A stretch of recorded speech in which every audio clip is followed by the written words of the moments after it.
Visto che il mio compleanno è attaccato a quello di mia madre, in quel fatidico 1997, anche lei decise di regalarsi un gioco per il PC. Come abbiamo visto, io scelsi Sonic. E lei? Avrà scelto l'avveniristico 3D? No. Ha scelto Puzzle Bubble, altro port PC di un gioco pixelloso del 94. Scelta spaziale, tra l'altro. Il disco l'abbiamo bruciato a suon di sfide mortali incastrati in 2 a 4 mani sulla tastiera del PC, ma siccome era veramente scomodo, decidemmo di acquistare 2 controller, 2 Microsoft Sidewinder Gamepad, bananosi e con una disposizione dei tasti molto sega. Si collegavano al PC direttamente tramite la GamePort, che nel mio caso stava sulla scheda audio, ma era solo una. E allora come fare a collegare entrambi i pad? Facile. Ogni pad aveva a sua volta una porta integrata nella parte superiore, così da poterli collegare a cascata. 2 gamepad a disposizione sul PC potevano voler dire solo una cosa: era tempo di giochi di calcio. Era tempo per mio padre di tornare a sfidare amici e parenti urlando come le scimmie. Io mi mangiavo la pizza. Giunse FIFA 97, sul cui launcher tu puoi cliccare su nuove caratteristiche per vedere il video di un uomo che gioca a FIFA, ma il suo corpo sta venendo dilaniato da centinaia di formiche rosse. FIFA 97 fu il primo della serie tutto in 3D e graficamente fu motivo di stupore per molti dei nostri ospiti, cosa che regalava grande soddisfazione a mio padre, che amava fare sfoggio del nostro PC. A me il calcio non è mai piaciuto granché, ma ci giocavo anche io a FIFA 97, anche perché c'era una fighissima modalità al chiuso, 6 contro 6, tutta fatta di rimbalzi, senza interruzioni. L'intelligenza artificiale aveva qualche problemino. Ma venendo da Kickoff 3, il salto fu enorme. Tutti facevamo l'imitazione di questa voce, ma nessuno capiva cosa dicesse. A casa mia era Tsenegay. Ancora più intenso, nel novembre del 97, fu l'arrivo di FIFA 98 Road to World Cup, che già tu lo avviavi e ti partiva questa. Niente, volevo mettere un pezzettino, un estratto della canzone che c'è nell'intro del gioco, però YouTube mi ha detto: guai, vengono i Blur a suonarti a casa. Che tra l'altro, dai, te la faccio a voce, giusto per...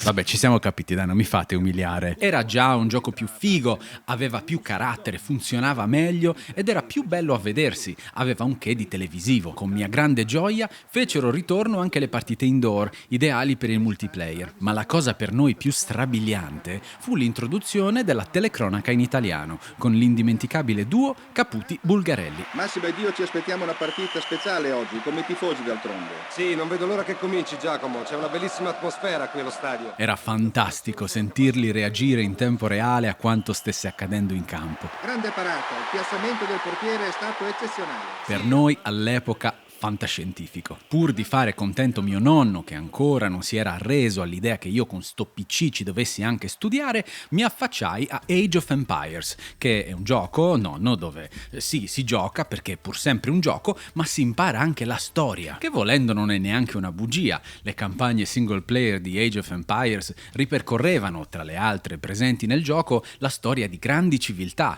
gli egizi, i greci, i babilonesi, tutte cose che avrei poi visto a scuola, seppur in modo molto meno divertente. L'età della pietra era la mia parte preferita, era anche quella con meno conflitti e problemi, quindi quella nella quale la mia civiltà era in grado di sopravvivere più a lungo. Le battaglie diventavano troppo complesse per i miei gusti. A me piaceva raccogliere le risorse e costruire il mio insediamento, cosa che nel tempo mi avrebbe spinto ad avvicinarmi ai city builder piuttosto che agli RTS puri. Nel dubbio, quando il gioco iniziava a stancarmi, io scrivevo Big Daddy nella chat per spawnare la macchina da corsa. E la scuola non la sopportavo proprio. Non mi piaceva studiare, non mi piaceva l'aspetto sociale, ma soprattutto non mi piaceva fare i compiti a casa. Cioè, avevo già dato a scuola, perché anche a casa? Per incoraggiarmi, i miei genitori mi comprarono il gioca a scuola. Gioca a scuola, giocando impari. Una sorta di banchetto ripieghevole che, visto così, oggi sembra uno strano strumento di tortura medievale. Ed è proprio così che mi sentivo io a fare i compiti, torturato. A testimonianza, ecco un'immagine di me sull'orlo del collasso, incastrato nel maledetto banchetto in questione. Così mio nonno, capito che io i compiti preferivo farli davanti al computer,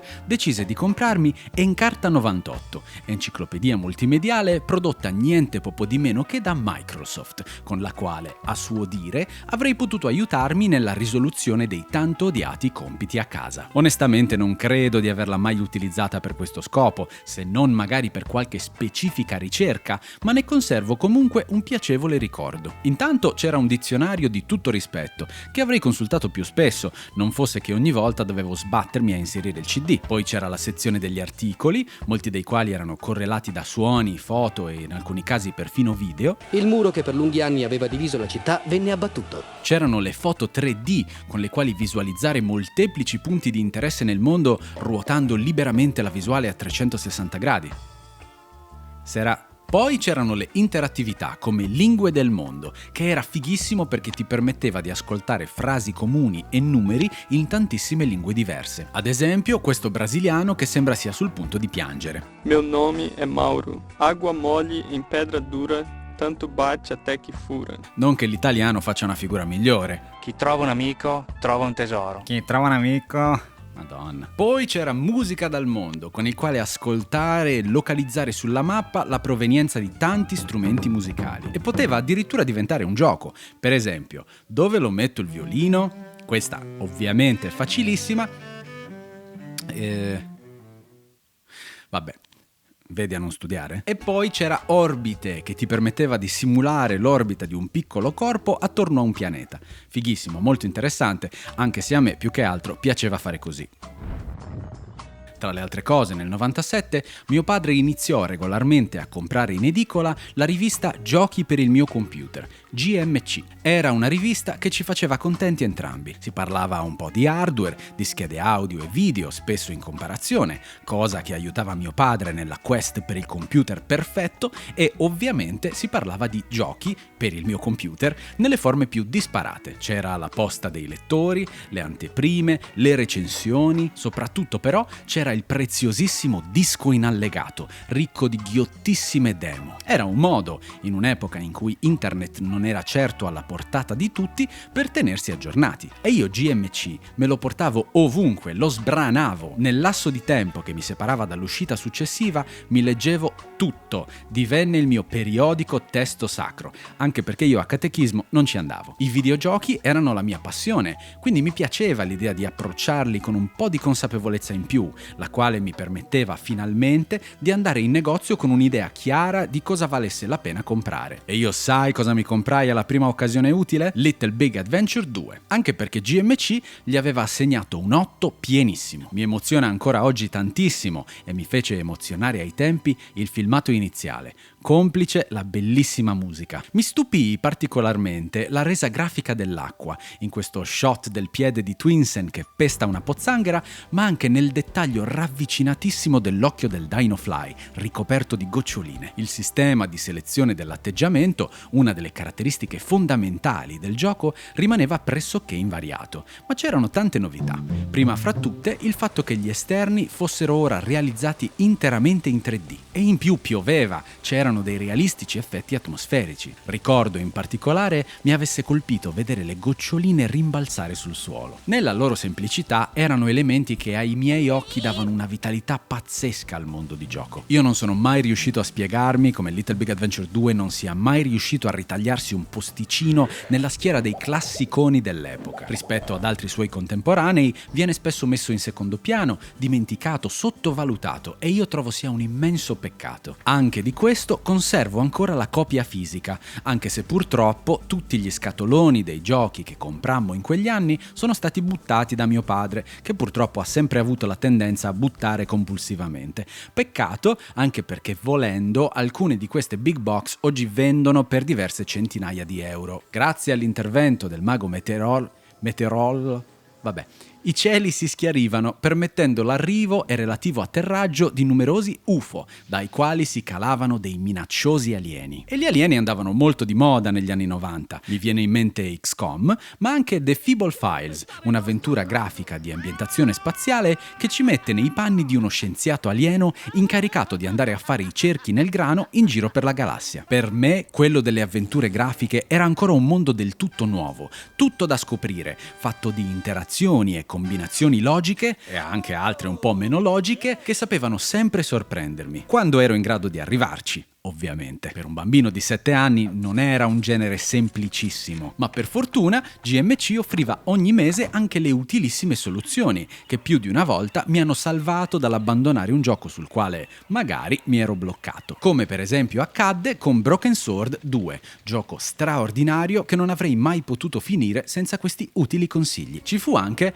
Hollywood Monsters, gioco spagnolo di cui amavo la premessa. In questa versione alternativa degli anni 50 i mostri esistono davvero e i più fortunati tra loro lavorano come attori nel mondo del cinema horror hollywoodiano. I due protagonisti, Ron e Sue, sono due giornalisti che intraprendono un viaggio alla ricerca di un possibile scoop su queste mostruose star. E ovviamente ne succedono di tutti i colori. Ma secondo te cos'è di questi giochi che mi attraeva così tanto? Cosa hanno tutti questi giochi in comune oltre ad essere praticamente dei cartoni animati interattivi, quindi molto appetibili per un bambino? Ti do 3 secondi per indovinare. Esatto, il doppiaggio. Volevo celebrare il nostro ricongiungimento, ma lei aveva altri piani. A quello stavi pensando, sì. Ma non il fatto che sti personaggi parlassero, a quello mi ero già più o meno abituato. Era il fatto che parlassero in italiano. E le avventure grafiche in Italia avevano spesso ottimi adattamenti e doppiaggi. Il protagonista di Hollywood Monsters, per esempio, Odio queste feste con tutta quella gente tirata. ma anche quello di The Feeble Files, Ah, quelli sono tutti dei fascisti. era il celebre Giorgio Melazzi, che sarebbe poi finito a doppiare personaggi importantissimi come Master Chief o Max Payne. Il sole aveva concluso il suo cammino mentre l'oscurità si faceva spazio nel cielo come in un tetro presagio. Che poi, spendiamo 2 parole al volo su Max Payne. E ce ne vuole ancora per Max Payne, siamo nel 1997, quindi parliamo invece di questo, altro gioco dal doppiaggio d'eccezione in cui il protagonista era doppiato da Giuseppe Calvetti, che oltre a Ratchet e il primo Meo avrebbe prestato la voce a Prezzemolo. Non preoccuparti, sto rompendo il fiato! Anche la tasta! The Curse of Monkey Island, terzo capitolo della serie, ma primo per me, fu il mio ingresso nel mondo delle avventure grafiche. Ed è un gioco che mi è rimasto nel cuore come pochi altri. Tutto, dall'estetica, ai dialoghi, agli enigmi, alla meravigliosa colonna sonora che ancora oggi ascolto più che volentieri, era di una qualità pazzesca. Devo liberare la mia ragazza da questa maledizione che l'ha trasformata in una statua d'oro. D'oro?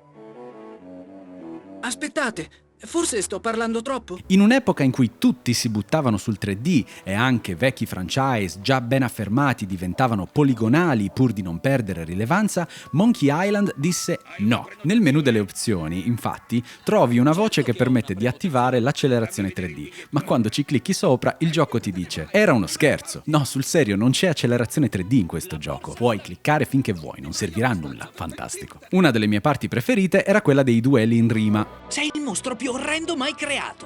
Un po' come le ragazze che hai corteggiato. Mi piaceva troppo l'idea di questi temibili pirati che si abbordavano vicendevolmente per poi duellare a parole, e molti degli insulti, come tante frasi e citazioni tratte dal gioco, sono entrate a far parte del mio vocabolario e di quello di molti miei coetanei. Ricordo però che Marcello, l'amico di mio padre, non vedesse di buon occhio Monkey 3 e come lui, diverse altre persone che magari avevano conosciuto e amato Monkey Island sin dal primo capitolo, tendevano ad approcciarlo con un po' di diffidenza.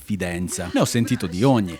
Sembra troppo un cartone animato. È diventata una cosa per bambini. Guybrush è troppo alto. Guybrush è troppo secco. L'hanno inebetito. L'hanno reso scemo. Questo non è Monkey Island. Non lo so. Fatto sta che simili impressioni io le ebbi all'uscita del quarto. Quindi chi sono io per giudicare? Io so solo che Monkey 3 per me era tutto. Nel Natale del 1997 mi fu regalato Sonic 3D, port PC del relativo gioco per Sega Saturn. Di 3D sto Sonic non c'aveva praticamente nulla, era un platform 2D con visuale isometrica e nonostante la mia iniziale eccitazione devo ammettere che rimasi molto deluso. Il 97 era ormai finito e iniziava il 1998, un anno incredibile durante il quale il nostro PC avrebbe fatto sfoggio di giochi strepitosi, ma soprattutto avrebbe cominciato a risuonare tra le mura di casa nostra un leggendario richiamo.